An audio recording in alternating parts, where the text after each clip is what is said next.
Today we begin reading from the book of Revelation. It's one of the most difficult books in the Bible to understand and interpret. Unfortunately, people think that it refers to our particular times and predicting destruction and the end of the world and so forth. But it really was written in the end of the first Christian century, and it was written at a time when the people were being severely persecuted by the pagan Roman government. Many people were martyred, lost their lives in those days for staying strong in their faith. And John, in writing the book of Revelation, it's written in symbolic language and symbols, and it needs a lot of interpretation. It was written that way to safeguard it from the pagan government. They didn't understand what it meant.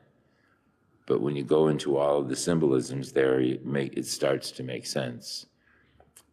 What the author is trying to do is tell the people to stay steadfast in their faith. In the midst of the persecutions, oftentimes they were giving up and they were just going over to the pagan rule. But the Lord was encouraging them to stay strong, to persevere in their faith no matter what happens. Because Jesus Christ, the Savior of the world, died on the cross for us, overcame sin and death once and for all, and he offers us that same grace continually. In our day, it's not the same. Is the church being persecuted? Yes, it is.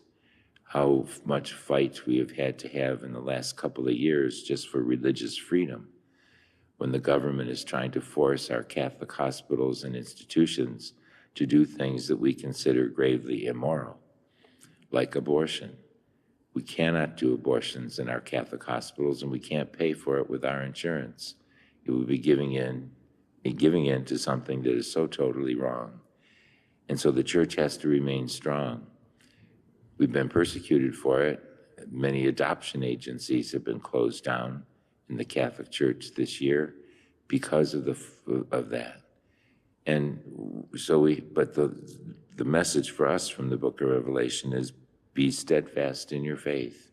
Continue to do what is right, to live what is right, to follow the commands of God. You will suffer for his name. You will suffer for it, but we must endure, because in the end, the Lord has a place for us all in his eternal kingdom.